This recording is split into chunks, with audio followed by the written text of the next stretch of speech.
So here it is, Audi's all-electric vehicle, the e-tron. I've been driving this car for a few days and I must tell you it's quite impressive. This one's size-wise is a little more than Q5 but shorter than Q7. It's a very sporty looking vehicle and especially those LED lights, the rare LED lights stretched from one end to the other end, the slim lights that kind of really stand out on the vehicle. It also comes with a spoiler on top. And considering that this vehicle does not have an engine inside, the grill's actually closed, so it's more for aerodynamics than anything else. The front headlights are LED as well. We then have this 21-inch cast alloy wheels, 10-spoke rotor style black diamond wheel, and especially that yellow brake caliper stands out, which I think is a must-have when you buy this car. When it comes to charging, you have two charging ports on both sides of the car. This particular arm, the side mirrors, are the most attractive feature of this vehicle from the outside. Most people get astonished, they just wonder, how does the driver see through this mirror? In fact, this is not a mirror, this is a camera. So there's a camera on both sides and the image is relayed to the inside screen on the doors. So both doors have a screen, an OLED panel, which actually displays the images that is coming out from the camera. So this is something that is completely new and it's an add-on which you can actually upgrade if you need to replace it with the mirror. And you just touch it on the side to enable it and you can actually change the positioning of the camera angle. And let's say for instance if you want to change it to the right mirror and you don't see this moving because it's actually moving on the other door screen, as you can see it here. The LED panel also flashes light, let's say green when you put the indicator on, or if there's a vehicle on your blind spot it would actually show an amber color. So that way it's very useful, and especially in the night the screen is much more crisp and clear. You would in fact see it more clearly than you would see it in a mirror.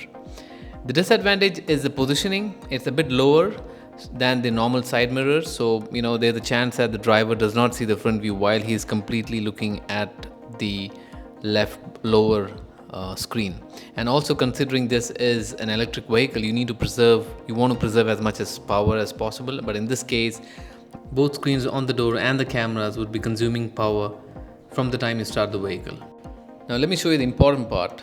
Now this is where the charging port lies. It's there available on both sides of the car, but one side only has the additional 2 pins, so which helps for fast charging. So if you want fast charging, you need to be using this particular port, because if you open the other side, those 2 particular pins will be missing.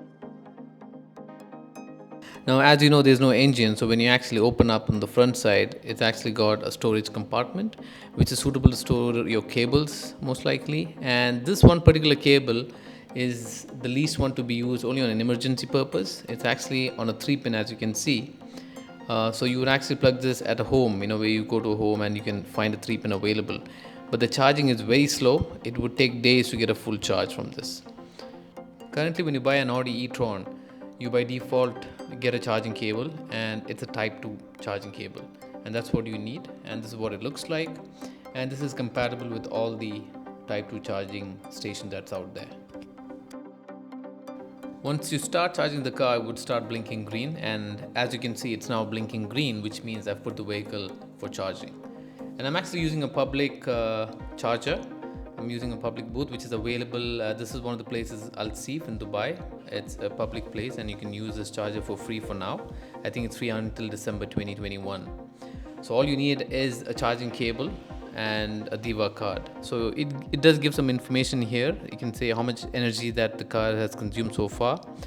How long has it been charging? It's been charging for 7 minutes and 14 seconds. And here you can see it says show card and plug A is available. So if you want to use plug A, you'll have to use this particular card, which is actually given by Diva. And anyone who owns an electric vehicle needs this card. And you just show this card and then you can actually use that plug A. It gets unlocked and you can actually use it for charging, like as you can see here. But how do you know where these charging stations exist? You basically can easily navigate using the Audi's built-in navigation system. Just search for standard charging stations and you should find them right away. So let me just show you an example. I pick one and then I just press start and it's guiding me. By the way, the same display is also available on my instrument cluster. But a better way to search for a charging station is using their app called PlugShare, which is again recommended by Audi itself. And this app is available on Android or iOS. And I've used Apple CarPlay here to display the same. And what you notice is that you find many more charging stations which was not been shown earlier by the Audi navigation system. And you should look for the Type 2, because if you look for any other model, let's say Tesla ones, it's not compatible. So you need to be careful about that. So let's see, if I click on this and here it says supercharger, but if I look at it, it says 3 Tesla. So this is not compatible and this is not suitable for us. So we need to clearly look for Type 2 only, and that's the only thing that's going to help us charge this vehicle. So look for those that is Type 2. See, I guess this is Type 2. So this should be compatible. So if you go here, this should be fine. The interior in the e-tron is to be admired. Love the fabric feel, the wood materials used. You can actually feel the grain on the wood. You know, it's a premium wood that is used, and it's one of the best experience with wood interior. I personally would have never chosen a grey wood, but you know, the grey wooden interiors in this vehicle is just looking really nice. And let's also not forget those razor sharp ambient lighting that's there in between. You've got this blue, red, green lines that pass around the entire car, and you can actually change these colors too. See how these lights pass through the metal frame. It really is a pretty sight. Now let's talk a little bit about the instrument cluster. So for the driver's instrument cluster, the good news is it's not static. You can actually change the view. You can actually zoom in, zoom out. You can, let's say you want to see your maps, you can actually bring down your speedometer to a smaller size so you can have a full view of the maps. You have other additional settings about the vehicle, the fuel consumption, the driving statistics. If you've got your phone connected, you can actually check those details in there. Let's say you want to zoom in to your maps, you can even do that. See how wonderful it does. You know, it's like as if you're on a computer. It just works brilliantly. They've done an amazing job. It's one of the best instrument cluster a driver can ask. There's no doubt on that. You also have additional options where you can actually search for your maps and immediate quick links such as the last destination, etc. And talking about the steering wheel, obviously I've done all that using these controls here. And it also has a flat bottom, so when you're driving at high speed, it's very comfortable to hold. And I think they've done a fantastic job when it comes to the steering wheel, which Audi is good at. So on the steering wheel, you obviously have quite a bit of shortcuts for quick access. So this one on the left hand side is particularly to navigate through the menu on the instrument cluster, and you can change your view as well from here. And on the right hand side, you've actually got all your phone controls. You can pick up calls, you can change stations, you can increase the volume, decrease the volume, you can give voice commands, which really doesn't work always well. And this is mainly what you use it for on the right hand side, and this is what is more actively used. Start stop button, you can enable disable your parking sensor. Parking is amazing. You even have a top view, a 3D view. Then on the right hand side, you've got your driver assist, which is basically all about safety, so you can even customize it. So when you choose basic or maximum, it's either full or less, and if you want to disable or enable some of them, you can go to your individual settings and make those modifications. Dedicated button for music. You can increase, decrease the volume, you can start the channels. So this is what the gear looks like. And this is the armrest, by the way, and the gear is only this silver piece, or this aluminum piece, metal piece, whatever you call it. You can move up and you can move down. Up, down, that's it. And you have a dedicated button for parking. And as it changes, it will lit the lights here. You also have an electronic handbrake here. So well, here's the driver's armrest, and there's a space in between. You can actually put in your cup holders here, or even put your mobile phone for charging. So both the wireless charging and the cup holders are together. You also have reasonable ports like the SD card, USB. You can also close the cup holders, which has a nice neat look to it. Let's try fitting in something, and obviously the bottle is holding firmly, thanks to those nice grippers on the sides.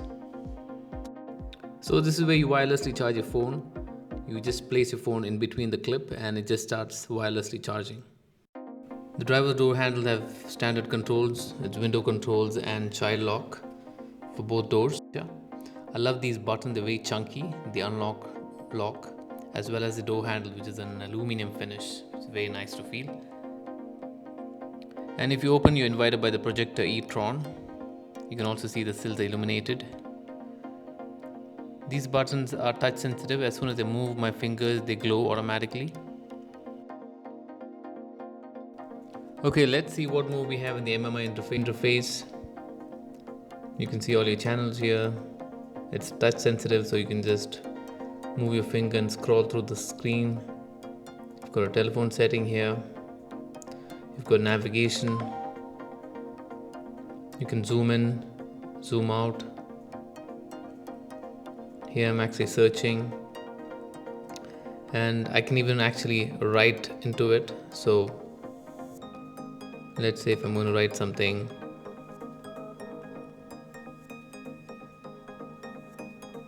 Al Karama, and let's see how it looks like on top. It's got it perfectly right. So it even recognizes handwriting and it does a very good job when it comes to that. So that's a job well done. Let's try another one. Let's try to write Jumeirah.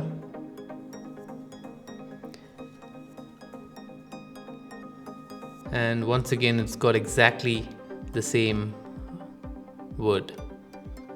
So the handwriting recognition is very good in this software. You then have the phone apps. So let's try to pair the phone.